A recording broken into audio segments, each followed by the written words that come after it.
Inquilab zindabad, DYFI zindabad, போராட்டங்கள் ஜிந்தாபாத். ஏற்க மாட்டோம், ஏற்க மாட்டோம். போக்குவரத்து துறையிலே தனியார் மயத்தை ஏற்க மாட்டோம்.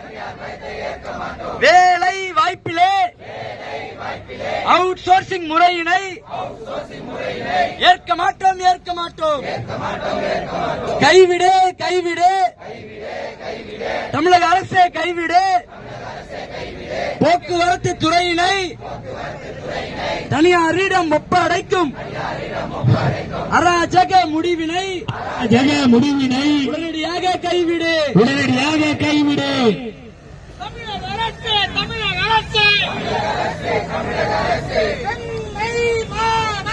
சென்னை மாநகர் போக்குவரத்து கழகமே, கைவிடு, கைவிடு, அவுட் சோர்சிங் முறையினை கைவிடு,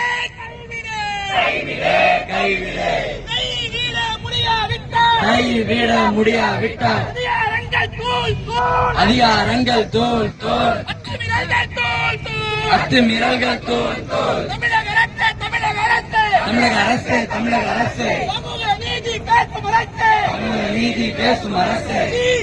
வெட்கக்கேடு, சீ வெட்கக்கேடு, மானக்கேடு, தூ மானக்கேடு, வெட்கக்கேடு, சீ வெட்கக்கேடு, மானக்கேடு. அன்பார்ந்த தோழர்களே, இந்த கண்டன ஆர்ப்பாட்டத்திற்கு மத்திய சென்னை மாவட்ட செயலாளர் தோழர் மணிகண்டன் அவர்கள் தலைமையேற்று நடத்துவார். முன்னதாக இந்த ஆர்ப்பாட்டத்திற்கு வரவேற்பு தந்துள்ளவர்களை வரவேற்று வடசென்னை மாவட்ட செயலாளர் திரு நித்யராஜ் அவர்கள் உரையாற்றுவார். அன்புமிக்க தோழர்களே, இந்த ஆர்ப்பாட்டத்திற்கு வந்திருக்கக்கூடிய மத்திய சென்னை மாவட்ட செயலாளர் தோழர் மணிகண்டன் அவர்களே, தலைமை தாங்கும் தோழர் மணிகண்டன் அவர்களே, தென் சென்னை தோழர் சந்துரு அவர்களே, மாநில செயற்குழு உறுப்பினர்கள் தோழர் அபிராமி அவர்களே,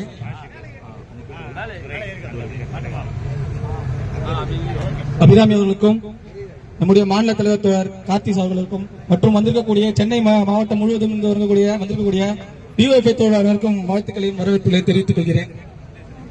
தொடர்ச்சியா சென்னை முழுவதும் பாத்தீங்கன்னா கிட்டத்தட்ட ஒரு நம்மளுடைய டிரான்ஸ்போர்ட் தோழர்களுக்கு நிறைய தெரியும். கிட்டத்தட்ட ஒரு 32,000 பஸ்ஸுக்கு மேல பாத்தீங்கன்னா சென்னை மாநகரம் இயங்குது.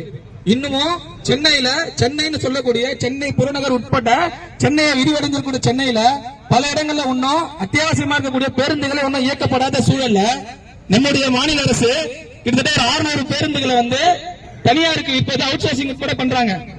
நாம என்ன கேட்கிறோம்னா, ஏகப்பட்ட இளைஞர்கள் தமிழகத்துல வேலை வாய்ப்பு இல்லாம இன்னமும் ஸ்விக்கி ஜொமேட்டோ போன்ற தொழில்களை செய்யக்கூடிய நேரத்துல அவர்களுக்கான ஒரு வேலைகளை உத்தரவாதப்படுத்தாம, இதே நம்மளுடைய அப்பான்னு சொல்லக்கூடாது, அவர் அப்பான்னு தான் சொல்றாரு. நம்மளுடைய அப்பாவை பார்த்து நம்ம ரொம்ப உரிமையா கேட்கிறோம். நம்ம தமிழகத்தில் இருக்கக்கூடிய மாணவர்களுக்கும் வாலிபர்களுக்கும் இளைஞர்களுக்கும் வேலை கொடுக்க வேண்டிய பொறுப்பு இந்த தமிழக அரசோட பொறுப்பு. அவுட் சோர்சிங் கொடுப்பதற்கான என்ன காரணம் இருக்கு? இதே 5 வருஷத்துக்கு முன்னாடிதான் நம்முடைய ஜியோன்ற ஒரு நிறுவனம் வந்தது. நமக்கெல்லாம் தெரியும், பெரிய ஒரு மோனோபோலியா இன்னைக்கு சிம் கார்டுல மாறிடுச்சு. நமக்கு தெரியும்ல, முதல்ல ஆரம்பிக்கும் போது ஃப்ரீ சிம், ஃப்ரீ ரீசார்ஜ், எல்லாமே ஃப்ரீ, 5G உட்பட எல்லாமே ஃப்ரீயா கொடுத்தாங்க. இன்னைக்கு இருக்கிற சிம் கார்டுலயே அவன் தான் ரேட் அதிகம் வச்சிருக்காங்க. நம்மளுடைய ஒரு அரசாங்கத்தோட பேசிக் நீடு ஒரு மருத்துவம், கல்வி, இந்த மாதிரி சேவை, இந்த மாதிரியான சேவைகளை உருவாக்குறதா ஒரு அரசாங்கத்தோட பேசிக் நீடு. ஆனா எப்படி எல்லாம் இவங்க அந்த பொறுப்புகள் தட்டி கழிக்கிறதுக்கான எல்லா வேலையும் பாக்குறாங்க. நாங்க தமிழக அரசு கேட்கறது என்னன்னா, இது ஒரு அடையாள போராட்டம் தான். இப்ப கூட நம்ம தோழர்கள் என்ன சொல்றாங்கன்னா, பல தோழர்கள் தோழர்கள் நம்ம மறியலுக்குள்ள போலாம், இத நம்ம நடத்துறது சரியா வராது. 10ஆம் தேதி இவங்க கண்டிப்பா, அவங்க சொல்றது என்னன்னா 10ஆம் தேதி கண்டிப்பா இவங்க அதை இது பண்ண மாட்டாங்க, டெண்டரை கேன்சல் பண்ண மாட்டாங்க. நம்ம மறியலுக்கு போய் அதை ஒரு இஷ்யூவை மாத்தினாதான் இது அரசுக்கு தெரியும் அப்படின்ற சொன்னாங்க. நாங்க என்ன சொன்னோம்னா, காவல்துறை காலையிலே பேசினாங்க, நீங்க ஒரு போராட்டமா ஒரு ஆர்ப்பாட்டமா நடத்துங்க அப்படின்ற சொன்ன அடிப்படையில, நம்மளுடைய தலைவர்கள் சொன்ன அடிப்படையில தான் நாம ஒரு ஆர்ப்பாட்டமா நடத்துறோம். 10ஆம் தேதி இதை அதை கேன்சல் பண்ணலனா இதே இடத்துல இன்னைக்கு 200 பேர் 500 பேரை திரட்டி ஒரு மறியலுக்கு போவோம்னு சொல்லிக்கிறேன். 10ஆம் தேதி இதை கேன்சல் பண்ணலனா அடுத்த கட்டமா டிஒய்ஃபை தான் பண்ணணும் மாநில தலைவர்கள் சொல்லுவாங்க. இந்த வந்திருக்க தோழர்கள் ஒரு பேர் தெரிவிச்சுக்கிறேன். இந்த கூட்டத்தை மத்திய சென்னை மாவட்ட செயலாளர் தோழர் மணிகண்டன் அவர்கள் தலைமை தாங்கி நடத்தி தருமாறு கேட்டுக்கொள்கிறேன்.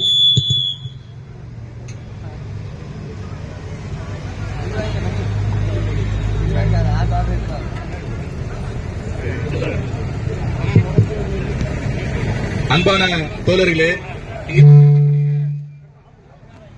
இளைஞர்களுக்கும் சிஐடியினுடைய தோழர்களுக்கும் மனமாற வாழ்த்துக்களை இந்த நேரத்தில் உறுதியாக்கிறோம். இந்த போராட்டம் என்பது ஏதோ இங்கே தொடங்கி இதோட முடிய போறதல்ல. இந்த போராட்டம் என்பது மிக வலுவான போராட்டங்களாக இயக்கங்களாக முன்னெடுப்பதற்காக இந்திய ஜனநாயக வாலிபர் சங்கம் இளைஞர்களுக்கான வேலைவாய்ப்பை உத்தரவாதம் செய்யும் வரை நாங்கள் இந்த போராட்டத்தை விட மாட்டோம். தனியார் மயத்தை சென்னையில் ஒருபோதும் அனுமதிக்க மாட்டோம் என்று சொல்லி இன்னைக்கு இருக்கக்கூடிய ஒட்டுமொத்த இளைஞர்களும் சென்னையில் பரவலான அவர்களுடைய சொந்த வேலைக்கு போறதையும் விட்டுட்டு இங்க போராட்டத்தில் நிக்கிறாங்கன்னா அவங்களுடைய இந்த இருக்கக்கூடிய சென்னை வாசிகளுடைய இளைஞர்களுடைய உரிமை குரலாக இங்கு டிவைஃபை தோழர்கள் நின்று கொண்டிருக்காங்க. தமிழக அரசு இன்னைக்கு இருக்கக்கூடிய மிக வஞ்சகதனமான போக்கை கைவிட வேண்டும் என வலியுறுத்தி சென்னையில் மாநகர பேருந்துகளை தனியார் மயமாக்கக்கூடிய திட்டத்தை உடனடியாக கைவிட வலியுறுத்தி இந்த போராட்டம் என்பது நடைபெற்றுக் கொண்டிருக்கிறது. இந்த போராட்டத்தின் எத்தனையோ லட்ச இளைஞர்களுடைய வேலைவாய்ப்பு கனவை எட்டாங்கனியாக இருக்கக்கூடிய அவுட் சோர்சிங் முறையை ரத்து செய்ய வேண்டும் என்ற கோரிக்கையை இந்திய ஜனநாயக வாலிபர் சங்கம் தொடர்ந்து வலியுறுத்திட்டு வருகிறாங்க. அந்த அவுட் சோர்சிங் முறையை ரத்து செய்யும் வரை இந்திய ஜனநாயக வாலிபர் சங்கம் ஒருபோதும் போராட்டங்களை தீவிரப்படுத்தும். இந்த போராட்டத்தின் மூலமாக தமிழக அரசுக்கு ஒற்றை கோரிக்கை வைக்கிறோம். நாங்கள் ஒருபோதும் உங்களுக்கு அடிபணிய மாட்டோம். நீங்கள் மிரட்டும் தோணியில் இங்க இருக்கக்கூடிய அரசு போக்குவரத்து ஊழியர்கள் ஒப்பந்த பணியில் வேலை செய்யக்கூடிய தொழிலாளர்களை இப்ப இருக்கக்கூடிய தனியார் மயத்துல வரக்கூடிய பிரைவேட் பஸ்ல நீங்க கண்டிப்பா போகணும்னு சொல்லிட்டு வேலை செய்யணும் அப்படின்ற உத்தரவாதத்தை கேட்டு கையெழுத்து வாங்கணும்னு சொல்லிட்டு மிரட்டுகிற தோணியை இதோட நிறுத்திக் கொள்ளுங்க.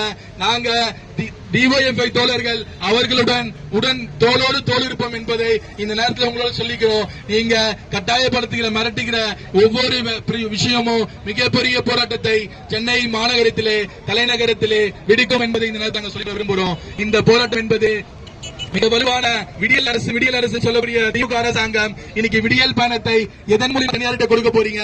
இதெல்லாம் நீங்க பெருமையா பேசி நாங்க சொல்லாத செய்வோம் சொல்லிட்டு இன்னைக்கு மத்தாப்பு பேசிருக்கக்கூடிய திமுக அரசாங்கம் இன்னைக்கு இருக்கக்கூடிய விடியல் பணத்தை மகளிருக்கான விடியல் பணத்தை தனியாருக்கு தாரை வாக்கக்கூடிய முடிவை உடனடியாக கைவிட வேண்டும் என்று இந்திய ஜனநாயக வலியுறுத்துகிறோம். மாணவர்களுக்கான இலவச பஸ் பாஸ், அது இல்லாம மாற்றுத்திறனாளிகளுக்கான பேருந்து பயணம், இலவச பேருந்து பயணம் உட்பட ஆல்ரெடி போகக்கூடிய போக்குவரத்து தளத்துல தனியாரை விட்டீங்கன்னா அந்த தனியார் பேருந்துகள் எப்படி செயல்படும்? நீங்க முழுமையா செயல்படுவாங்களா? மக்களுக்கான சேவை துறையா இல்ல விற்பனை துறையா என்பதை தோழர்கள் தமிழக அரசு தெளிவுபடுத்தணும். இன்னைக்கு சேவை துறையில் இருக்கக்கூடிய அந்த ஊழியர்களோட போராட்டம் என்பது நீங்க மிரட்டுறீங்கன்றத நாங்க வெளிப்படையாகவே சொல்றோம். அந்த சிஐடி தொழிலாளர்கள் மிக வலுவான போராட்டத்தை முன்னெடுக்கும் போது அடுத்த கணமே உங்களுடைய அறிவிப்பு தமிழகத்தில் சென்னை மாநகராட்சியில் தனியார் அறிவிக்கிறீர்கள் என்றால் உங்களுக்கு என்ன தைரியம் இருக்கும்? தொழிலாளி வர்க்கம் என்றால் சாதாரண வர்க்கம் என்று நினைக்கிறீர்களா? தொழிலாளர் வர்க்கத்துடன் இளம் தோழர்கள், இளம் பகத்சிங்கள் நாங்கள் அவர்கள் பின்பு நிற்போம். இளம் தோழர்களுடைய அவர்களுடைய போராட்டத்தை என்கிற ஒரு முழக்கத்தோடு அவர்களோடு உடன் நின்று அவருடைய போராட்டத்தை அவங்க போராட்ட வெற்றி அடைவது வரைக்கும் உடன் நிற்போம் என்பதை இந்த நேரத்தில் தெரிவித்துக் கொண்டு வந்திருக்க தோழர்கள் அனைவருக்கும் முதன் வணக்கத்தை தெரிவித்துக் கொண்டு இந்த போராட்டத்தை கண்டன உரையாற்ற இந்திய ஜனநாயக வாலிபர் சங்கத்தின் மாநில செயற்குழு உறுப்பினர் தோழர் அபிராமி அவர்கள் கண்டன உரையாற்றுவார்கள். இந்த கண்டன போராட்டத்தில் கலந்து கொண்டிருக்கக்கூடிய 3 சென்னை தலைவர்கள் மற்றும் தோழர்கள் அனைவர்களுக்கும் காலை வணக்கத்தை தெரிவித்துக் கொள்கிறேன். நம்முடைய முதல்வர் பதவி ஏற்கும்போது சொன்னாரு, முத்துவேல், கருணாநிதி, ஸ்டாலின் ஆகிய நான் அப்படின்னு. அப்ப அவர் கருணாநிதி கொண்டு வந்த விரிவுபட்டிய அந்த போக்குவரத்து துறையவே இப்ப தனியார் மயமாக்கிறதுக்கான முன்னெடுப்பை எடுத்திருக்காருன்னா அது எவ்வளவு பெரிய கண்டனத்துக்கு உரியது அப்படிங்கறத நம்ம கருத்துல வச்சணும். நம்ம போக்குவரத்து துறைங்கிறது ஏதோ பஸ்ல ஏறோம் போறோம் அந்த மாதிரி கிடையாது. இது ஒரு சமத்துவத்திற்கான பயணம். எல்லா மக்களும் சமமா பயணம் செய்ய முடியும். எல்லாரும் அவர்களுடைய பொருளாதார நிலைமைகளை கருத்தில் கொள்ளாம ஒரு இடத்துல இருந்து ஒரு இடத்துக்கு வேலை செய்ய முடியும், ஒரு இடத்துக்கு டிராவல் பண்ண முடியும் அப்படிங்கிறதுக்கான ஒரு முக்கியமான விஷயமா தான் போக்குவரத்து துறை இன்னைக்கு இருந்துட்டு இருக்கு. அதை கருத்தில் கொண்டுதான் இதுக்கு முன்னாடி இருந்த முதல்வர் மக்கள் பயணம் செய்யணும்னா அவர்களுக்கு போக்குவரத்து துறைங்கிறது ரொம்ப முக்கியமானது. அந்த போக்குவரத்தை எல்லா மக்களுக்கும் கொண்டு செல்லணும், எல்லா மக்களுக்கும் போய் சேரணுங்கிற வழியில உருவாக்கி கொடுத்தார்கள். அந்த உருவாக்கி கொடுத்த அந்த போக்குவரத்து இன்னைக்கு தனியார் மயமாக போறோம் அப்படின்னு டெண்டரை அறிவிக்கிறதுங்கிறது மிகவும் கண்டனத்துக்குரிய ஒரு விஷயமா தான் வாலிபர் சங்கம் பாக்குறோம். வாலிபர் சங்கம் மட்டும் இல்ல, இது பொதுமக்கள் கிட்ட போய் சேரும் போதும் பொதுமக்கள் இப்பதான் அவர்களுக்கான போக்குவரத்து வந்து விரிவாக்கப்பட்டிருக்கு. பழைய பேருந்துகளை எடுத்து புது பேருந்துகளை மாத்திருக்காங்க. அதே போல மகளிருக்கான பயணங்கள் மற்றும் மாற்றுத்திறனாளிகளுக்கான பயணங்கள் வந்து கொடுக்கப்பட்டிருக்கு. இப்ப தனியார் மயமாக்குனா அந்த தனியார் மயம் வந்து தனியார் நிறுவனங்கள் வந்து இந்த எல்லா விதமான சலுகைகளும் அவர்களுக்கு தருமா அப்படிங்கறது ஒரு பெரிய கேள்விக்குறிதான். ஏற்கனவே கல்வித்துறை பெரும்பான்மையா தனியார் மயமாக்கப்பட்டிருக்கு. இப்ப போக்குவரத்து துறை நுழைக்கீங்கன்னா அடுத்து மருத்துவத்திலையும் நீங்க தனியார் நுழைக்கிறதுக்கான எல்லா முயற்சிகளையும் செய்யுமான மாறுபாடு இல்லாம உங்களுக்கு தெரிய வந்திருக்கு. இப்போ உடனடியா இந்த டெண்டரை வந்து தமிழக அரசும் அதே போல போக்குவரத்து ஒரு சேவைத்துறையை நீங்க தனியார் அப்படிங்கறது செய்யக்கூடிய மிகப்பெரிய துரோகம் தான். மக்களுக்கு எதையெல்லாம் சேவை, கல்வி, மருத்துவம், போக்குவரத்து இந்த மாதிரியான விஷயங்களை எல்லாமே அரசாங்கம் மட்டும்தான் நடத்தணும். அரசாங்கத்துக்கிட்ட பணம் இல்லையா? அரசாங்கத்தால நடத்த முடியாதா? உங்களுக்கு வேணும்னா கார்பரேட் டாக்ஸ் சொல்லி அரசாங்கத்தை நடத்துங்க. பொது போக்குவரத்து மக்களுக்கு வேணும்னா பொது நீங்க தனியார் கிட்ட கொடுத்துட்டு தனியார் நடத்திட்டு நீங்க அரசாங்கம் நடத்தணும். இப்ப நமக்கு பொது போக்குவரத்துல பயனாளக்கூடிய லட்சக்கணக்கான மக்கள் சென்னை மாநகரத்துல இருக்காங்க. இப்ப சென்னையில நீங்க இதை கொண்டு வந்தீங்கன்னா தமிழ்நாடு முழுவதும் நீங்க விரிவுபடுத்துவீங்க. உங்க அப்பா வந்து தமிழகம் முழுவதும் பொது போக்குவரத்தை விரிவுபடுத்தினாரு. நீங்க தனியார் போக்குவரத்தை விரிவுபடுத்த முயற்சி பண்றீங்க. இப்ப நீங்க அப்படி பண்றது மூலமா மக்கள் எந்த விதமான பாதிப்புக்கு உள்ளாவாங்க அப்படிங்கறது தெரிஞ்சுமே நீங்க அதை பண்றீங்கன்னா நிச்சயமாக இந்திய ஜனநாயக வாலிபர் சங்கம் இதை ஒருபோதும் அனுமதிக்காது. நாங்க எங்க தலைவி நீங்க இந்த டெண்டரை உடனடியா க்ளோஸ் பண்ணல, உடனடியா கைவிடலன்னு சொன்னா இந்த பல்லவ நிலத்தையோ முற்றுகை போராட்டங்கள் நடத்தக்கூடிய அதுக்கும் நாங்க தயாராகும். ஏன்னா மக்களுக்கு வந்து எது தேவையோ அதான் நாங்க பேசுறோம். மக்களுக்கு போக்குவரத்து வேணும், மக்களுக்கு தேவையான அடிப்படை வசதிகள் வேணும்னா அந்த விஷயங்களை பேசுறதுக்காக தான் நாங்க இருக்கோம். மக்களுக்கு நீங்க எந்த விதமான துரோகம் இழைக்கிறதையும் நாங்க ஏற்றுக்கொள்ள முடியாது. உடனடியாக இந்த டெண்டரை வந்து கைவிடணும்னு சொல்லி கேட்டுக்கிறேன். நன்றி. அடுத்ததாக இந்த போராட்டத்தை கன்னட போராட்டம் வாழ்த்தி பேச சிஐடியினுடைய பொது போக்குவரத்து துறையினுடைய அன்புதோழர் துரை அவர்கள் நம்ம முன் வாழ்த்தி பேசுவார்கள். சிறப்பு வாய்ந்த போக்குவரத்து கழகங்களை தனியார் மயமாக்கும் முடிவை கண்டித்து இந்திய ஜனநாயக வாலிபர் சங்கத்தின் சார்பாக நடைபெறும் இந்த கண்டன போராட்டத்தை கேட்கக்கூடிய தோழர்களுக்கும் பணிவான கொள்கிறோம். இந்த போராட்டம் என்பது இன்றைய காலகட்டத்திற்கு மிக சிறப்பான ஒரு போராட்டம். இந்த போராட்டத்தை இன்னும் விரிவுபடுத்த வேண்டிய அவசியம் என்பது தமிழ்நாட்டில் இருக்கிறது. ஒன்றிய அரசு செய்யக்கூடிய பல்வேறு விதமான நடவடிக்கைகளை தமிழ்நாடு திமுக அரசானது எதிர்க்கிறது. ஆனால் அதே நடவடிக்கைகளை தொழிலாளர் சம்பந்தப்பட்ட பிரச்சனைகளிலிருந்து இளைஞர்கள் சம்பந்தப்பட்ட பிரச்சனைகள் வரைக்கும் இந்த திமுக அரசானது செயல்படுத்துகிறது. இதை தமிழ்நாட்டில் இருக்கக்கூடிய போக்குவரத்து கழகம் மட்டுமல்ல, அனைத்து துறைகளிலும் தனியார் மயம் கொண்டே இருக்கிறது.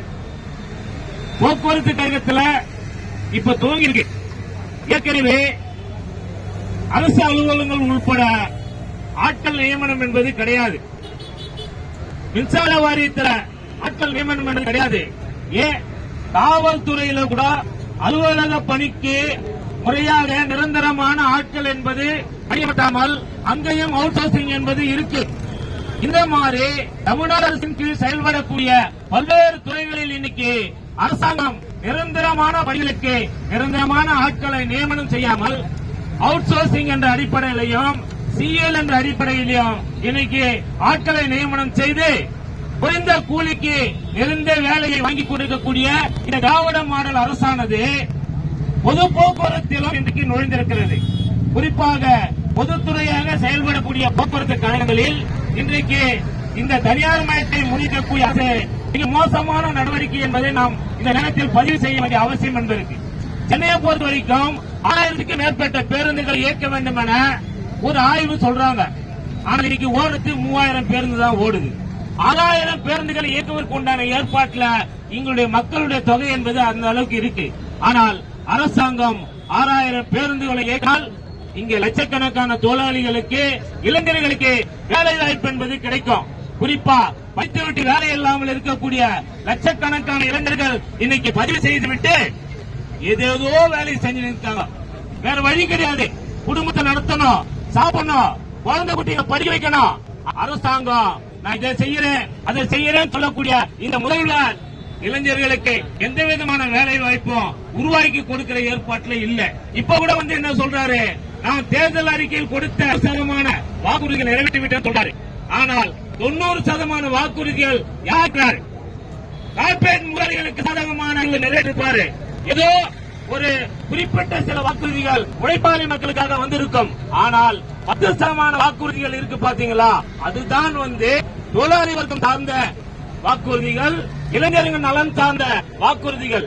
இதெல்லாம் கணக்கில் எடுக்காமல் இளைஞர்கள் மாசம் ஒரு 1000 ரூபாய் பணம் கொடுத்துறேன், அரசு பள்ளியில படிச்சு காலேஜ்ல படிக்கிற ஒரு 1000 ரூபாய் கொடுத்துறேன், அதே மாதிரி அந்த அரசு பள்ளியில படிச்சு காலேஜ் அந்த மகளிருக்கு 1000 ரூபாய் பணம் கொடுத்துறேன் அப்படின்னு சொல்லிட்டு அவருக்கு வேலை வாய்ப்பை எப்படி உருவாக்க போறீங்க?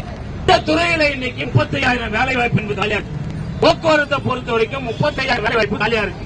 குறிப்பாக ஓட்டுநர், நடத்துனர், தொழில்நுட்ப பிரிவு, அலுவலர் பணி உட்பட இருக்கு. ஆனால் கிட்டத்தட்ட 2005 இருந்து இந்த போக்குவரத்து கழகத்தில் கடந்த கால ஆட்சி சரி, இந்த ஆட்சியிலையும் ஆட்கள் நியமனம் என்பது இல்லை.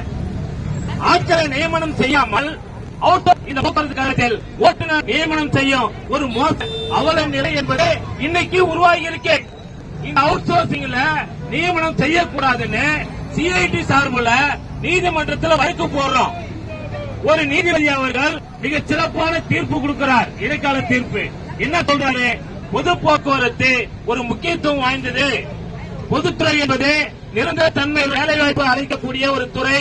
இதுக்கு நீங்க கான்ட்ராக்ட் அடிப்படையிலோ அவுட் சோர்சிங் முறையிலோ ஆட்களை நியமனம் செய்யக்கூடாதுன்னு ஒரு இடைக்கால தீர்ப்பு கொடுக்கிறாங்க. எப்போ? நாடாளுமன்ற தேர்தலுக்கு முன்னாடி இந்த தீர்ப்பு வாங்குறோம். நாடாளுமன்ற தேர்தல் அறிவிக்கிறாங்க. அறிவிச்சு 3 மாசத்துக்கு அதுக்கப்புறமா பாத்தீங்க அப்படின்னா அந்த நீதிபதி மாறுறாங்க. நாடாளுமன்ற தேர்தல் முடியுது. அடுத்து வேற ஒரு நீதிபதி அந்த இடத்துக்கு வராரு. அரசாங்கம் மீண்டும் அந்த வழக்கை துவக்கி அந்த வழக்கு போய் அந்த நீதிபதி சொல்றாரு, அரசு வக்கீல பார்த்து கேட்கிறாரு, என்னங்க இந்த மாதிரி வழக்கு போட்டிருக்கு, இது கான்ட்ராக்ட் அடிப்படையில் எடுக்க கூடாதுன்னு அவங்க சொல்றாங்கல்ல, நீங்க என்ன சொல்றீங்க? அரசு வழக்கறிஞர் சொல்றாரு, கான்ட்ராக்ட் அடிப்படையிலும் அவுட் சோர்சிங் முறையிலும் போக்குவரத்து கழகத்தில் ஆள் இருப்பது அரசுடைய கொள்கை முடிவு. நாம வச்சுங்க, அரசுடைய கொள்கை முடிவு. இதில் தொழிற்சங்கம் வேற யாரும் தலையிட முடியாதுன்னு அரசு வழக்கறிஞர் சொல்றார். உடனே நீதிபதி என்ன சொல்றாரு? அரசுடைய கொள்கை முடிவுல நீதிமன்றம் தலையிட முடியாதுன்னு ஆகுதுங்க. திராவிட விடியல் அரசு இன்னைக்கு போக்குவரத்துல 25,000-30,000 என்பது இருக்கக்கூடிய சூழல்ல படித்துவிட்டு ஓட்டுநர் லைசன்ஸ் வச்சுக்கணும், தொழில்நுட்ப அந்த ஐஐடி படிச்சு இருக்கக்கூடிய தோழர்கள், அதே மாதிரி அலுவலக பணியில பிகாம், எம்காம், ஏகப்பட்ட வேகன்சி என்பது இருக்கக்கூடிய சூழல்ல எதையும் நான் கணக்கில் எடுக்க எல்லாமே அவுட் சோர்சிங் அடிப்படையில் தான் செஞ்சு கொடுவேன் அப்படின்னு அரசாங்கம் இன்னைக்கு இறங்கிட்டு. குறிப்பா மாநகரத்துல இன்னைக்கு 5,000-6,000 மேற்பட்ட காலி பணியிடங்கள் இருக்கு. ஒன்னே இல்ல, நீங்க பல டைம் போய் பாருங்க, ஓய்வு பெற்ற பணியாளர்கள் அதுல நியமனம் பண்ணிக்கிறாங்க. விஷயம் தெரியுமா?